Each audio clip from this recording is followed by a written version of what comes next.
Hey there, and welcome. Have you ever found yourself staring at a list of Mandarin words and just thinking, okay, I know these words, but how do I actually use them? Well, if that's you, you are in exactly the right place. Today, we're going to bridge that gap. We're moving from just knowing words to actually building your very first real sentences. Let's dive in. So here's our game plan. First, we're going to cover how to kick off a conversation by asking questions. Then, we'll grab some words to talk about what we do and what we think. After that, we'll add in some nouns from your everyday life, stick it all together with some magic glue words, and then, boom, we'll put all those pieces together into full sentences. All right, first things first. Let's tackle the most important skill of all, just starting a conversation.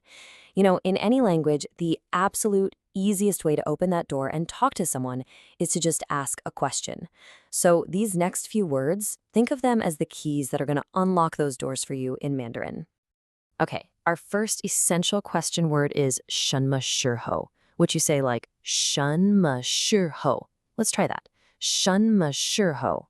Now, you'll see those little marks above the vowels. Those are tones. Mandarin is a tonal language, which basically means how you say a word can completely change its meaning. We're not going to get super deep into tones today, but it's good to know they're there. So this phrase is your absolute go-to for asking when or what time. So for instance, you could ask someone, 你什么时候去北京? And here's what's cool. Notice how the question part, 什么时候, fits right into the sentence where the answer would be. We don't move it to the front like in English. You're literally saying, you, when, go to Beijing. That structure is a really key thing to remember about asking questions in Mandarin. Next up, we've got this little powerhouse of a word, 几 or 几. This one is super useful for asking how many, but, and this is important, you generally use it when you're expecting a pretty small number as the answer, usually something under 10. For example, this is a super common way to ask a child's age. 你的孩子几岁了? You'd ask this because, well, you expect the kid's age to be a small number, right? It's a perfect real-world use of 几. Okay, so we've got questions down. Now what?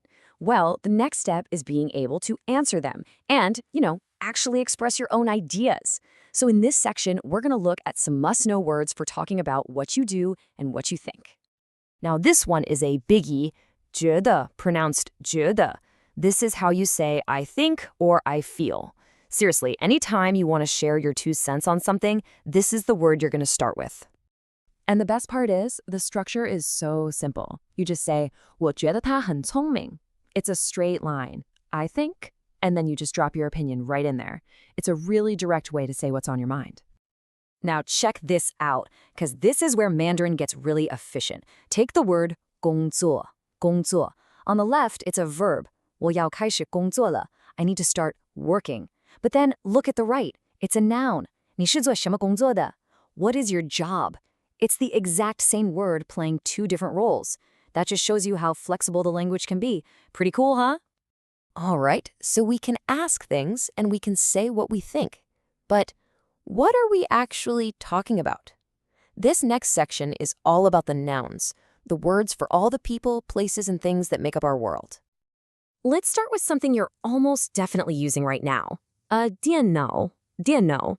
The characters literally mean electric brain, which has to be one of the coolest ways ever to say computer. And here it is in a sentence you might totally use in real life. 我要买一个新电脑. I want to buy a new computer. Super practical stuff. Okay, moving from things to people, let's talk family. For husband, you're going to say 丈夫, 丈夫. And for wife, it's 妻子, 妻子. And hey, look at this. We can start mixing and matching our new words. 我丈夫在银行工作. My husband works at a bank. We just used our new noun, 丈夫, with the word we learned just a minute ago, 工作. See? It's all starting to click together. So we have our building blocks, right? The nouns, the verbs, the question words. But to make them all stick together and sound right, we need what I like to call the magic glue words. They might be small, but trust me, they are incredibly important. The most basic and essential glue word is this one, 不, 不. This is your universal word for not or no. Anytime you want to turn a yes into a no, you just pop this little word in front of the verb. It's that easy. And here is a phrase that every single person learning a language has used at some point. 我的中文不好. My Chinese is not good. We've all been there, right? It's a perfect example of how 不 works. Okay, this next one is really interesting. It's a particle that totally changes the vibe of a sentence. Ba, ba. You tack this onto the end of a statement, and it softens it up, turning what could be a command into a friendly suggestion. And here's a great example. 我们结婚 just means we get married. It's a statement of fact. But you add that ba at the end, 我们结婚吧, and all of a sudden it's a proposal. Let's get married. That one little sound changes absolutely everything. Wow. All right, this is it. This is the moment we've been building up to. We have gathered all the parts, we have the glue, and now, in this final section, we are going to put it all together into a perfect, complete Mandarin sentence. Let's break this sentence down. 我每天早上喝一杯牛奶. Okay, in English, we'd say, I drink a glass of milk every morning with the time at the end. But here is the golden rule of Mandarin sentence structure. The time phrase almost always comes before the action.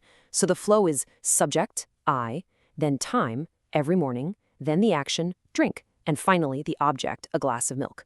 Just burn that into your brain. Subject, time, action, object. S-T-A-O. If you can get that pattern down, your sentences will sound so much more natural. So what's the big takeaway here? It's this. You're not just collecting a list of random words anymore. You now understand the blueprint. You've got the tools to connect those pieces in the right order and build a complete, solid thought in Mandarin. And to wrap things up, I've got a little challenge for you. Using that word we learned for sharing an opinion, 觉得, what do you think of this explainer? Go on, try to form that sentence in your head. You can do it. You've got the tools now. Thanks so much for watching.